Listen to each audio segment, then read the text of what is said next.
Do you feel like you're missing out on opportunities and paying higher prices than necessary? Well, I have a game-changing opportunity for you. In today's video, I'll share with you the secrets to securing and lowering the price of properties and getting the terms you want. So let's jump into it. Negotiations play a crucial role in real estate investing. I remember one time I was doing a live seminar, pre-COVID days, and I was sharing with the attendees about the benefits of seller financing and how I structured the seller financing for a deal. So for instance, I was sharing, hey, for this particular deal, I negotiate the seller to provide a second mortgage, seller carryback mortgage for 10% of the purchase price. And for that particular second mortgage, we negotiated and agreed to, had it written down in the contract, 5% interest rate, amortized over 20 years, okay? And I had one attendee just stood up and interjected, you can't negotiate that.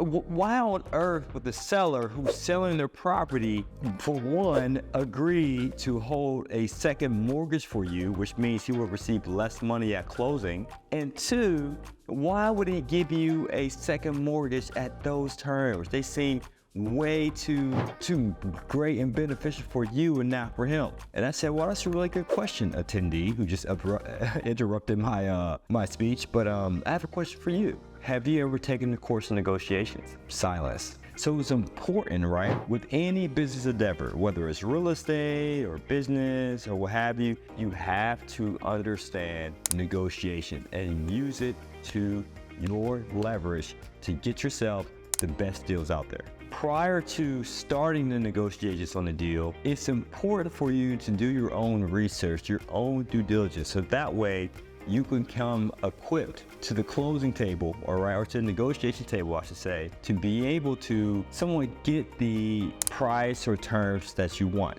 So one of the key people that will help you obtain research would be the listing agent. Okay. Now the listing agent is the agent who is representing the seller. And you might be thinking, well, why on earth would the listing agent share with the buyer details about this deal or about the seller or what have you? Well, because if you realize the motivation of the listing agent, they will perceive you as a repeat buyer if they represent the two of you as a dual agent. I'm not saying that's always the case, but that's typically the case. And that's what I like to do in my deals, where that one listing agent will find the seller and know that I, JP, Juan Pablo, am a repeat buyer.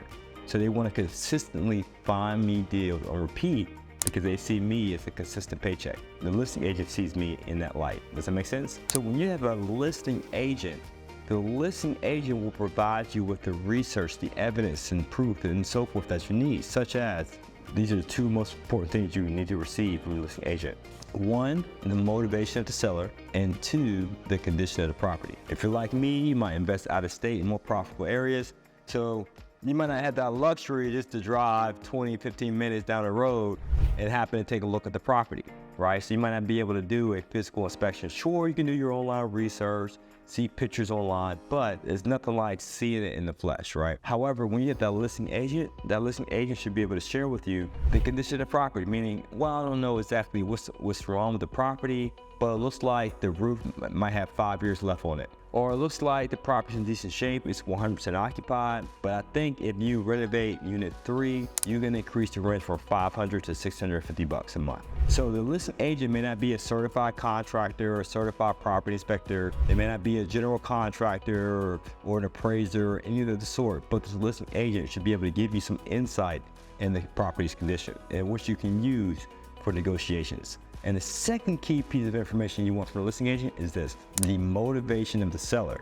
Because if that seller is highly motivated, then you increase your chances of negotiating a deal in your favor, right? So motivation, how can you gauge motivation?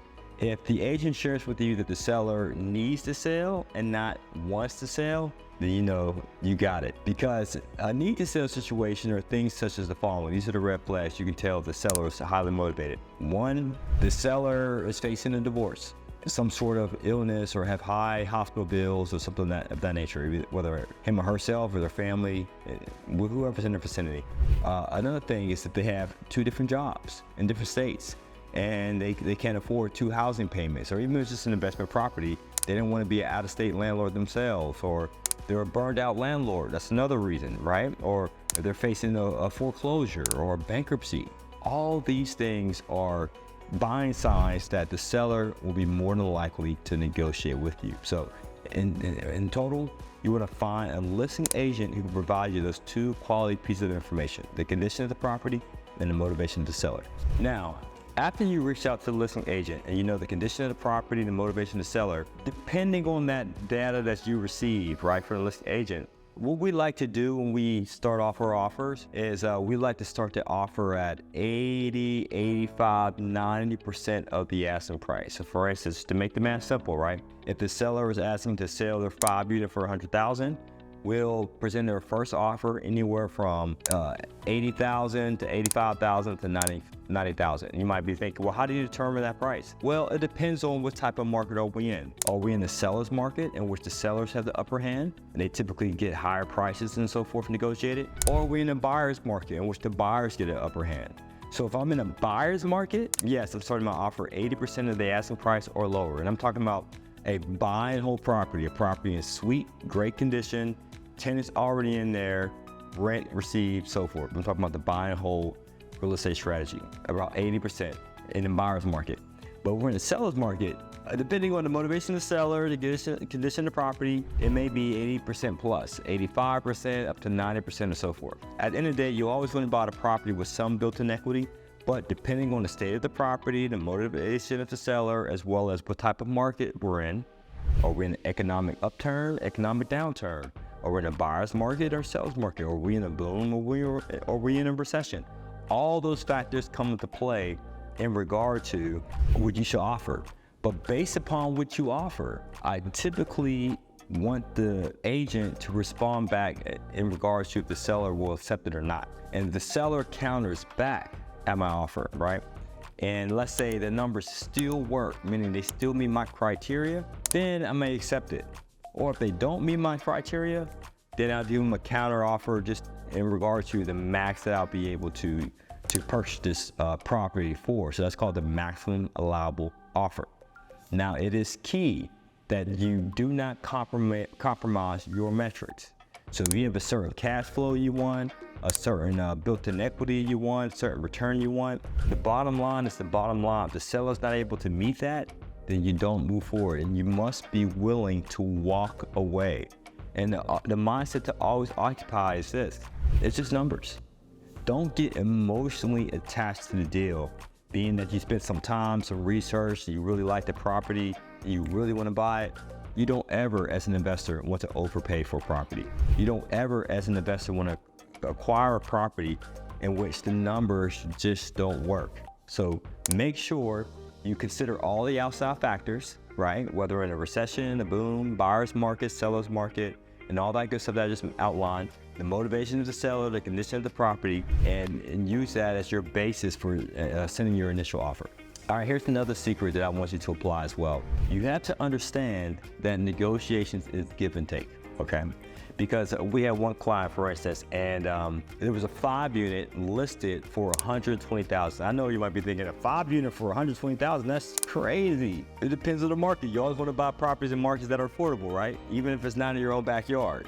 You just have to be open-minded, be an entrepreneur, and consider other markets, even if it's out of state. Okay, but that's a tangent. Let me get back to it. So for one particular client, he lives in New York City, and he was buying a property in one of our preferred markets outside of his out of the state where he lived. And the initial asking price was $120,000.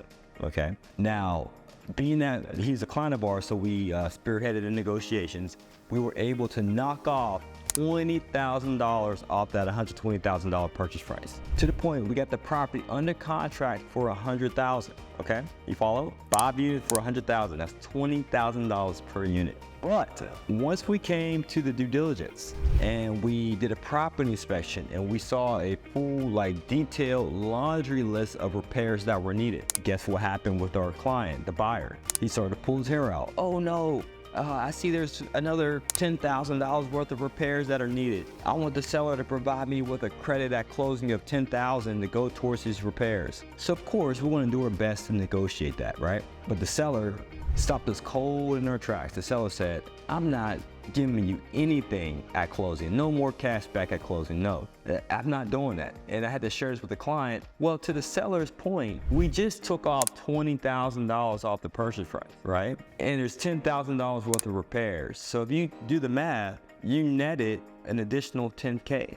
If you really think about it, you know, a $20,000 reduction in the purchase price, but you find out $10,000 of repairs. It's still a win for you. You're still winning. And you have to understand too, is negotiations, there's give and take. If he worked with you on the price, he may not want to work with you on the terms, meaning the credits and all that stuff that we found in due diligence. So it's one thing you have to keep in mind when you're investing.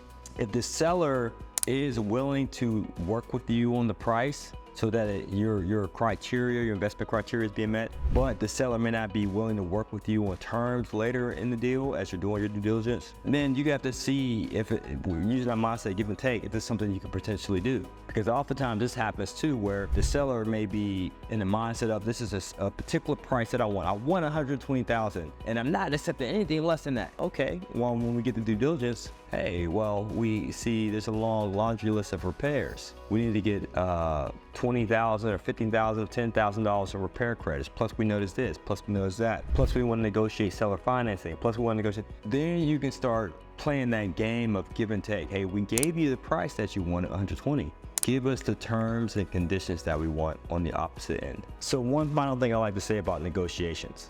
If you're going to be a business person or a real estate investor, it is important for you to increase your knowledge, your know-how on how to negotiate, right? And you want to make sure when you do negotiate, here's a tactic. You always want to negotiate more than what you need. For instance, like I mentioned, if the asking price is $120,000, but for our criteria to be met, we need to get this deal for under contract for $110,000, then I'm going to offer $100,000, right? Because I understand that the seller may try to negotiate with me to get another price. Because you have to keep in mind, anytime a seller gives you a particular asking price, right, on the listing or whatever, for the price that they want, they always inflate it because they understand that the buyer is always going to present a lower offer. Okay, so keep that in mind, that their prices that they ask for their properties for sale are always going to be inflated. And so when you provide your offer, you always want to be far less than what you really want it to be. Okay, and if the seller says, sure, I'll take 100,000, then hooray, great.